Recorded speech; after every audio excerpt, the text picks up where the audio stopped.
Hey, what's up guys, it's Theo from Concepts, and today I'm going to show you how to create a logo from an image in Adobe Photoshop. So let's just get started.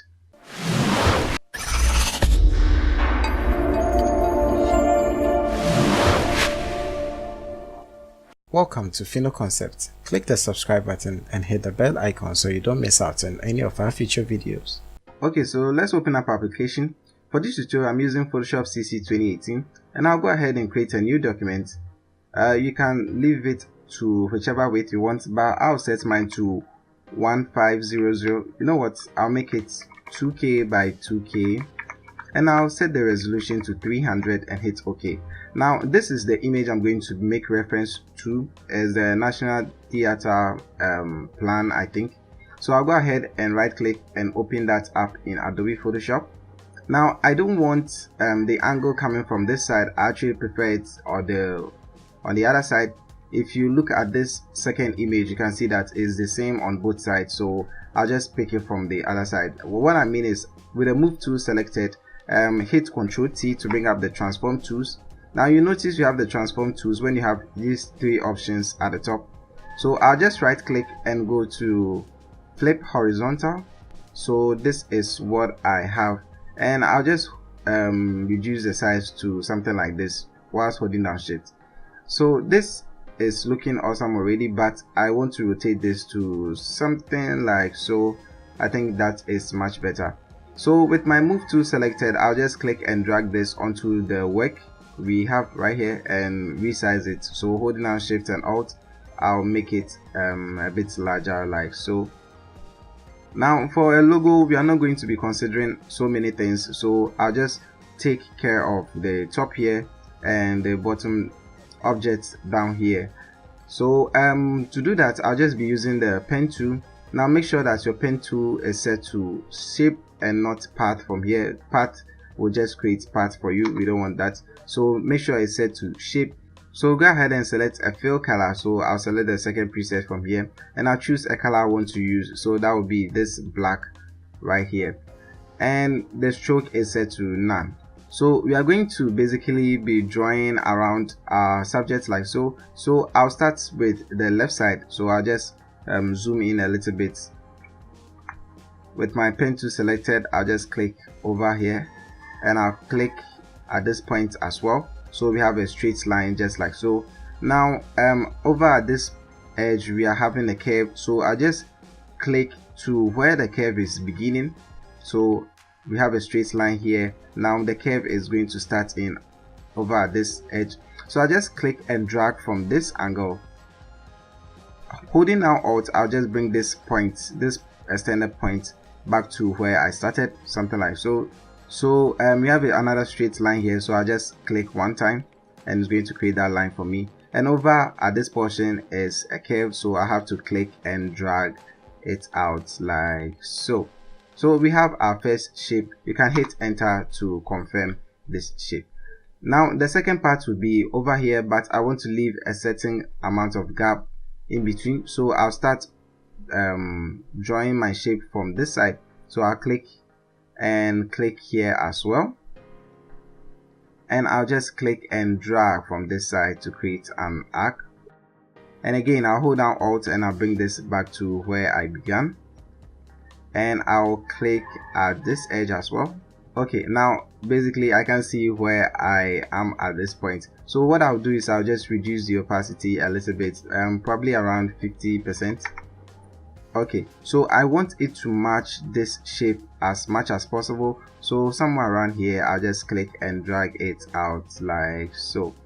And once I'm done, I'll just hold down alt and I'll bring this back. Now you can see that the gap I have here is not the same as the gap I have here, so we can fix that by using the direct selection tool. So I'll bring this point somewhere around here.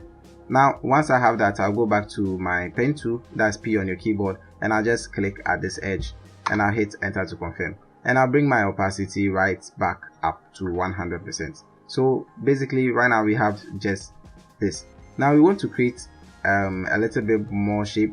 So with my pen tool still selected, I'll just click probably around here, holding down shift, I'll click somewhere around here. So shift is going to give us a perfect 90-degree angle vertical line. So I'll come to probably around this end. Whilst holding down shift, I'll just click one time, so that's going to give us a perfectly aligned horizontal line. So whilst holding down shift, I'll click over here to have a perfect vertical line as well. So over at this portion, I'm just going to gauge with my eyes. If you have a ruler or something, you can also use that. So I'll just click somewhere around here. I'll hit enter on my keyboard and I have this shape. Now there's one more shape I want to add in. You can do that if you want to, but I just want to do that for now. That is using the rectangle. So I'll just create a rectangle like so. So if I hide this right now, this is the shape we have. So if I zoom out, you can see basically that is all. So I'm going to group this using Ctrl G, and I'll bring my move tool back up and I'll resize this like so and place it somewhere around here. So basically that's it. The next thing we can do is just add in our text. So I'll grab the type tool, that's T on your keyboard. So I'll just type in the information. So and I'll place it somewhere around here. And basically that is it for now.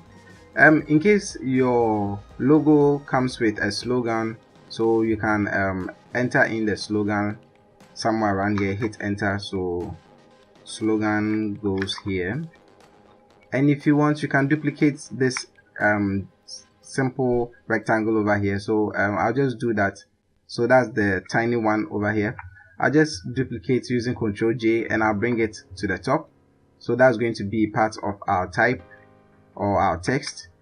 Holding down shift, I'll just click and drag this somewhere around here, and I'll do the same for that. So I duplicated it one more time. So probably place this somewhere around here like so and like that. Now you can also readjust the font size. So 24 is a little bit too much for the slogan, so I'll probably make it 14. So I'll group this one more time and probably double click and call this text, and I'll call this shapes. So I want to add in the colors of the Ghana flag, that's red, yellow and green. So I'll create a rectangle like so and probably set the color to red. So that's going to be the first part. Now with my move tool selected, that's V on your keyboard, I'll just hold down the control key and I'll try to deform this shape. Now holding down control will make you be able to adjust it from any point, but I want it to move vertically, so I'll hold down shift as well. So control and shift will make it look like this, and I'll place it somewhere around here. Now the best thing to do is you try to align this to whatever shape you have going. So I'll place this somewhere around here and I'll try to align it like so. And that is just about it. So I'll duplicate this, Ctrl J, I'll select the one beneath, double click and I'll change the color to yellow and hit OK. So with my move tool selected, I can place the yellow somewhere around here. Not showing it entirely, I'll duplicate it one more time, select the bottom shape, double click and change it to green. So green, probably this green, and I'll just bring that also somewhere around here. So if I zoom out, you can see that we already have these three shapes looking like this, and it's looking awesome already.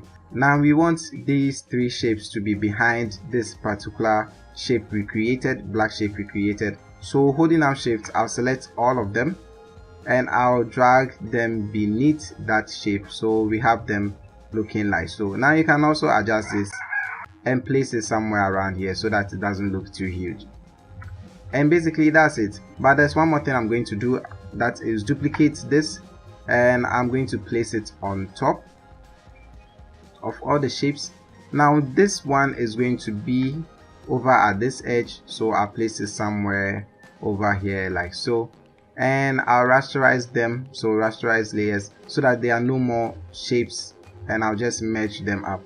So in case you didn't rasterize them and they are still shaped like so, if you right click and you merge the shapes up, it's going to take the fill color of the first one. That is not what I wanted, that's why I had to rasterize first. before merging the layers.